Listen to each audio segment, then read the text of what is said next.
Hello students, मेरा नाम धीरज Mohan Dwivedi and स्वागत है आपके फेवरेट चैनल मैग्नेट ब्रेन्स पर। मैग्नेट ब्रेन्स एक ऐसा चैनल जहां पर आपको मिलता है बिल्कुल फ्री ऑनलाइन एजुकेशन और वो भी एक क्वालिटी एजुकेशन।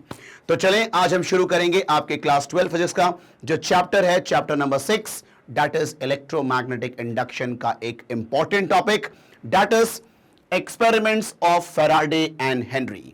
ठीक है, मतलब इसी एक्सपेरिमेंट से पता चला था कि किसी भी कॉइल के क्रॉस अगर हम मैग्नेटिक फील्ड लाइंस चेंज करते हैं तो वहां पर ईएमएफ इंड्यूस होता है, और अगर वो कॉइल क्लोज्ड है तो वहां पर करंट भी इंड्यूस होता है ना।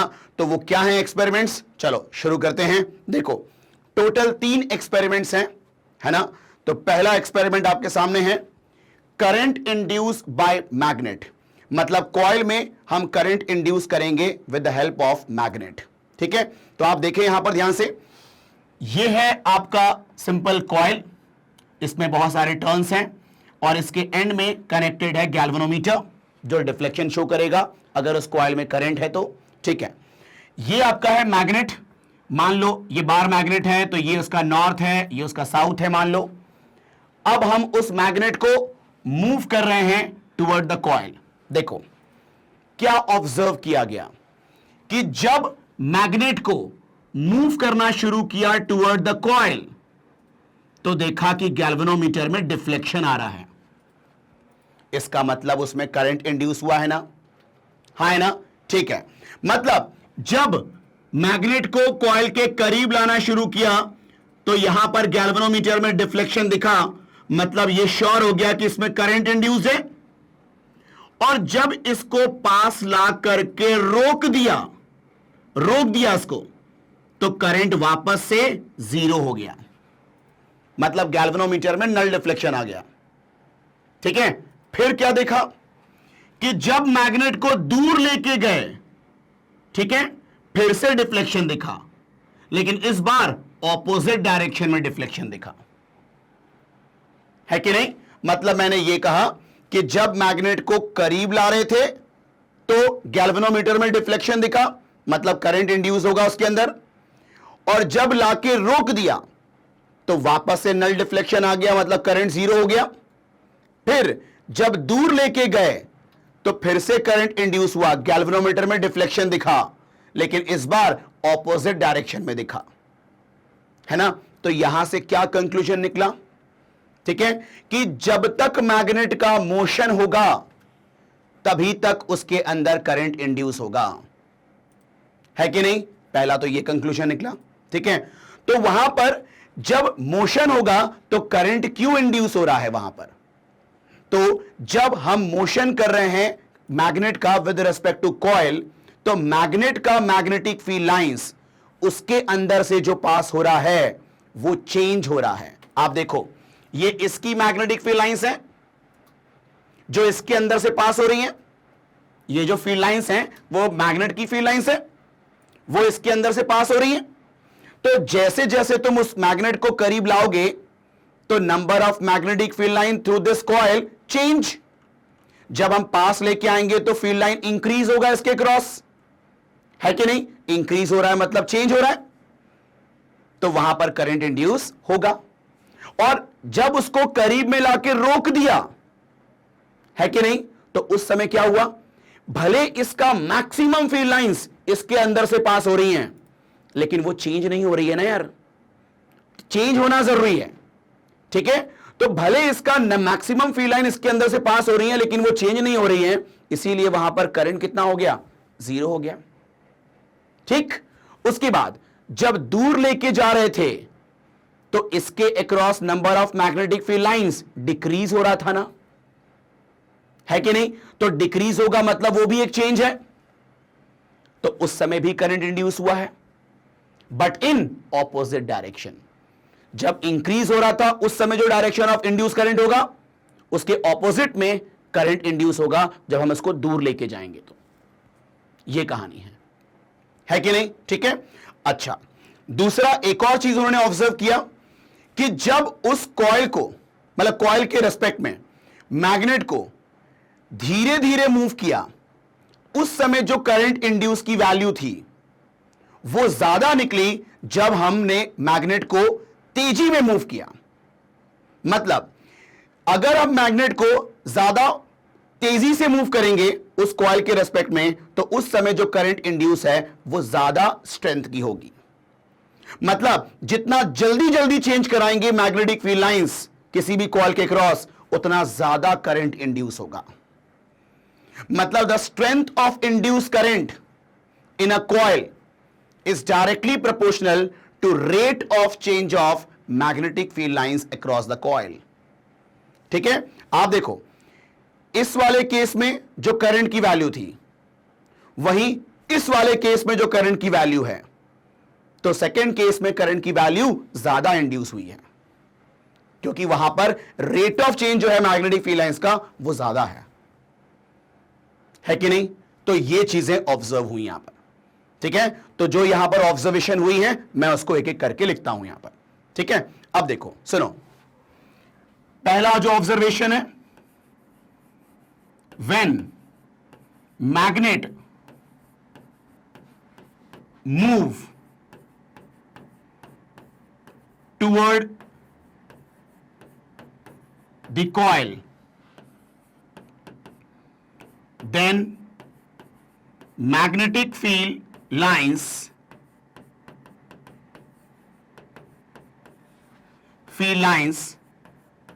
through the coil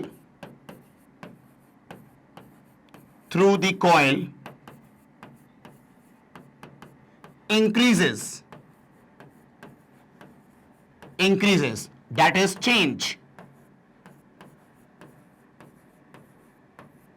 ठीक है, तो जब हम मैग्नेट को मूव करते हैं टुवर्ड द कॉइल, तो मैग्नेटिक फील्ड लाइन कॉइल के क्रॉस इंक्रीज होगी, दैट इज चेंज। ठीक है कि नहीं है? Then current induce in a coil, तो उस समय करंट क्या होगा? इंड्यूस होगा कॉइल में। ठीक है, वहीं सेकेंड केस में जब हम मैग्नेट को दूर लेके जाएंगे, when magnet move away from the coil,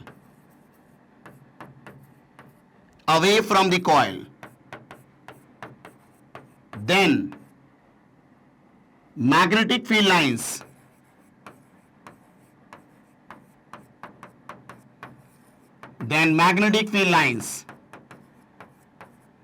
through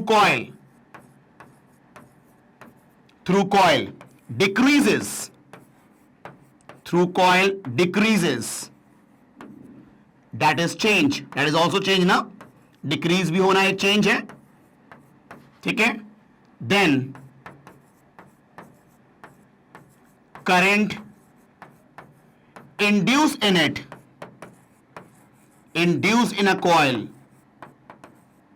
but in opposite direction,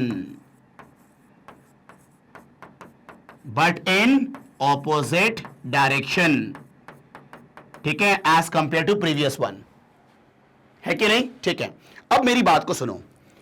मतलब अभी हमने देखा कि अगर हम मैग्नेट को मूव करेंगे कॉइल के रेस्पेक्ट में, तो कॉइल के क्रॉस फील्ड लाइन चेंज होंगी, तो करंट इंड्यूस होगा। ठीक है, लेकिन यह जरूरी नहीं है कि हम मैग्नेट को ही मूव करके, है ना, इस कॉइल में करंट इंड्यूस करा सकते हैं। हम मैग्नेट को रोक करके, ठीक है, कॉइल को मूव कराएंगे ना टुवर्ड द मैग्नेट, तो भी इसके अंदर क्या इंड्यूस होगा? करंट। ऑब्वियस ही बात है, जब हम इसको रोक करके कॉइल को मूव करेंगे तो भी तो इसके अंदर का मैग्नेटिक फील्ड लाइन चेंज होगा ना यार, है कि नहीं? तो मुद्दा चेंज करने का है, वो चाहे मैग्नेट को मूव करा के करो या मैग्नेट को रोक करके कॉइल को मूव करा के करो, मुद्दा चेंज होने का है। मतलब कुल मिलाकर के इन शॉर्ट बोलूं ना कि करंट इंड्यूस तभी होगा जब मैग्नेट और कॉइल में रिलेटिव मोशन होगा, है कि नहीं? ठीक है, तो ही वहां पर करंट इंड्यूस होगा। Is it clear? ठीक है, तो मैं अगर एक छोटा सा कंक्लूजन लिखूं, when there is relative relative motion between coil and magnet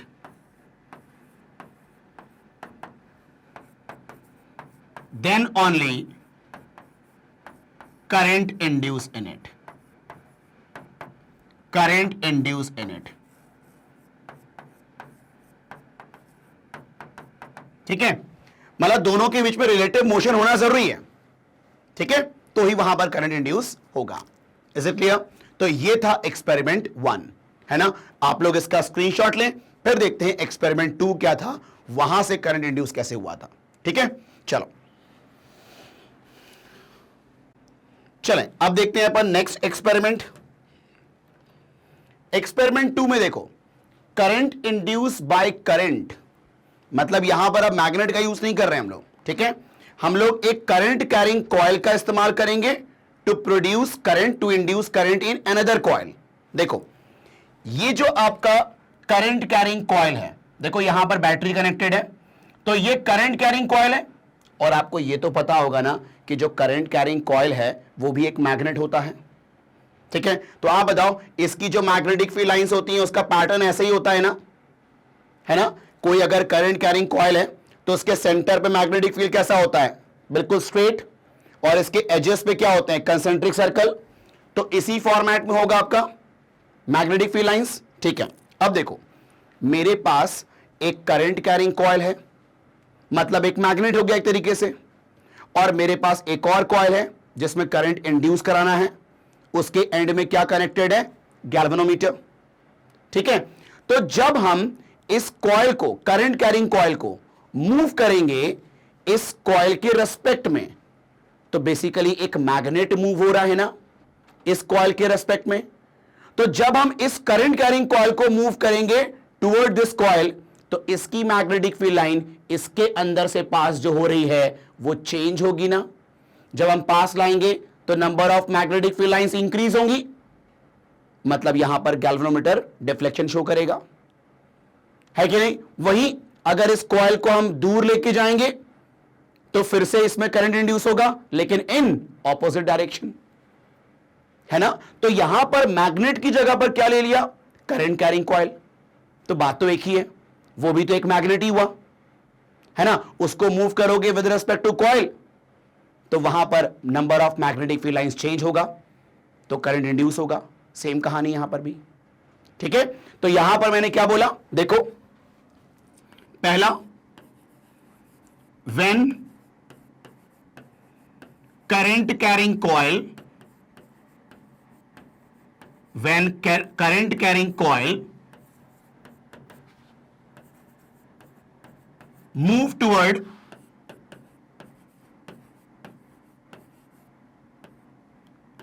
another coil,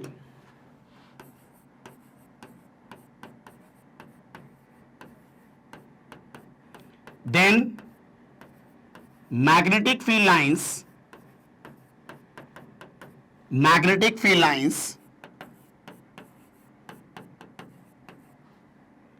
across the coil change, मतलब इंक्रीज होगा, increases. ठीक है, that is change.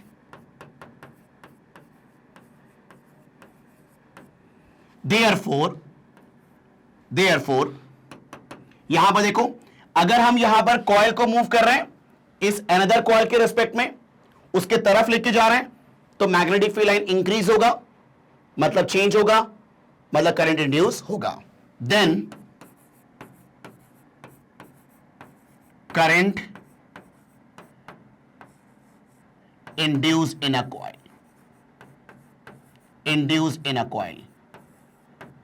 है कि नहीं. सिमिलरली सेकेंड पॉइंट आप लोग खुद लिख सकते हैं कि जब हम उस कॉइल को दूर लेके जाएंगे उस कॉइल से, तो वहां पर number of magnetic field line decrease होगा, मतलब वो भी चेंज है, तो वहां पर भी करंट इंड्यूस होगा, लेकिन इन ऑपोजिट डायरेक्शन. ठीक है, तो ये हो गया आपका सिंपल सा एक्सपेरिमेंट 2, है ना. ठीक है, तो इसका आप लोग स्क्रीनशॉट ले लें, फिर बात करते हैं एक्सपेरिमेंट 3 क्या था. ठीक है,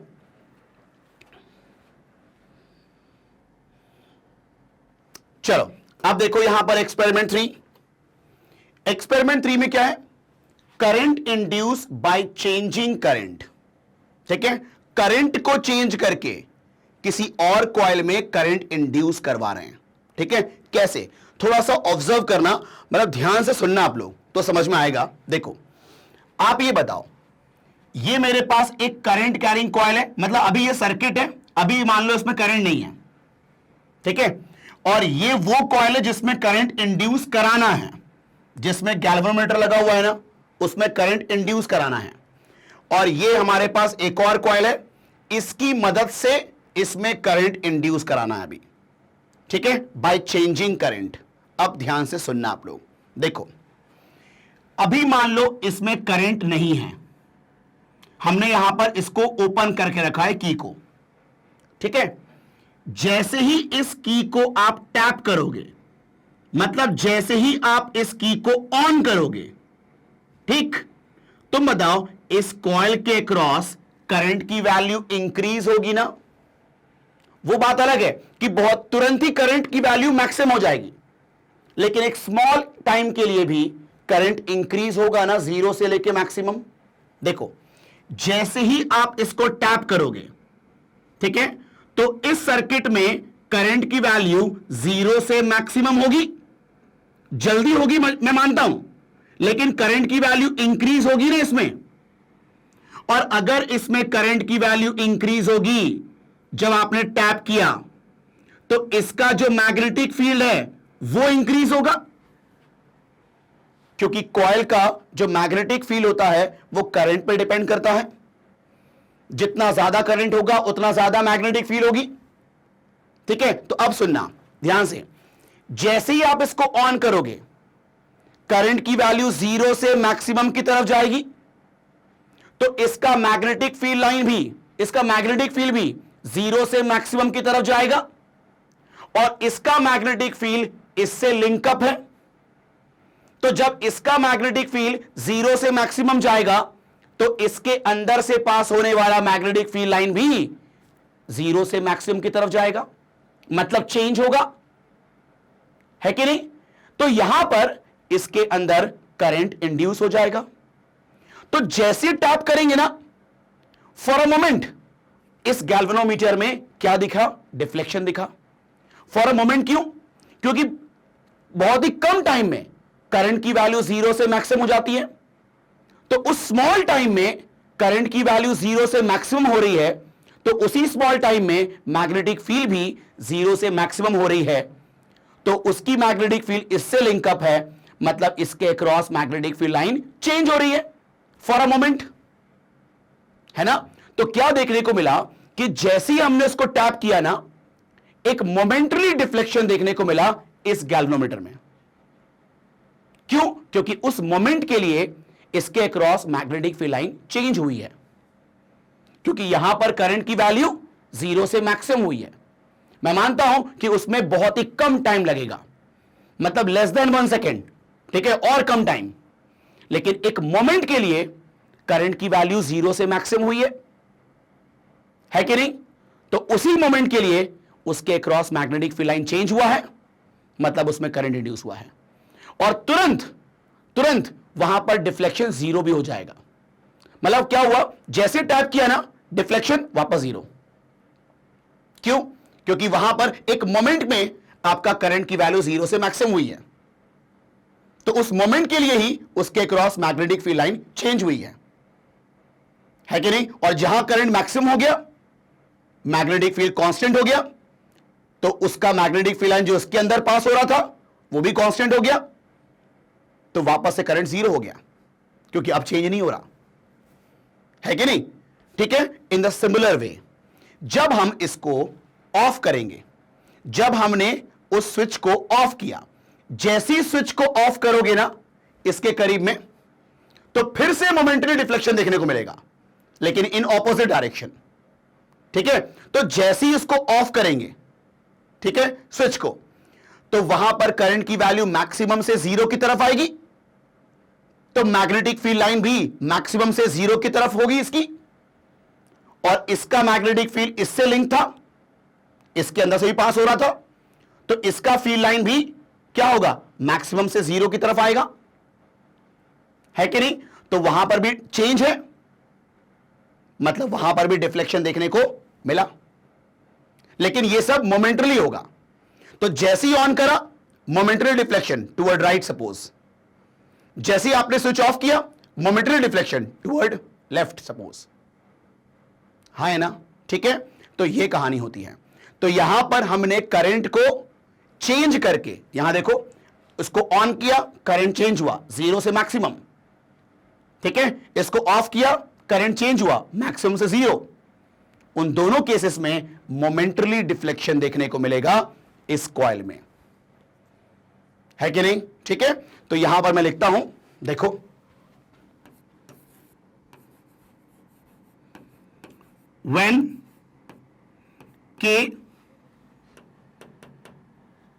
when we switch on this circuit, then there will be momentarily deflection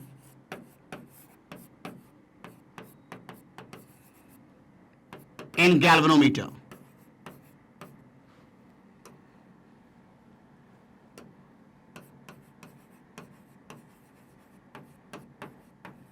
ठीक है, दूसरा, when we switch off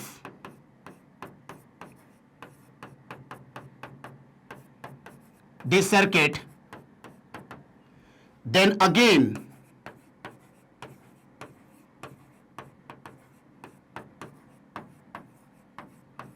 there will be momentarily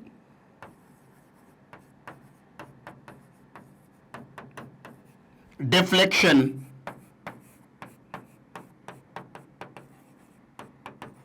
in galvanometer,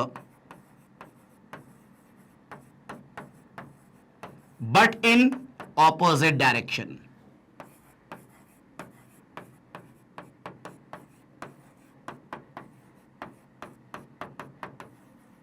ठीक है, क्लियर?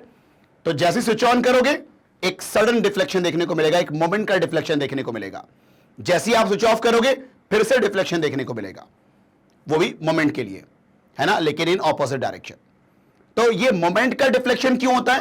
क्योंकि करंट की वैल्यू तुरंत 0 से मैक्सिमम हो जाती है, कांस्टेंट हो जाती है करंट, तो मैग्नेटिक फील्ड भी कांस्टेंट हो जाएगा। तो अब वहां पर कोई चेंज नहीं है उसके क्रॉस मैग्नेटिक फील्ड, ठीक है, तो वहां पर करंट 0 हो जाएगा फिर, इसलिए मोमेंट का डिफ्लेक्शन होता है। Is it clear? ठीक है, तो ये था आपका एक्सपेरिमेंट 3, है ना? अब इसका स्क्रीनशॉट ले लें आप लोग।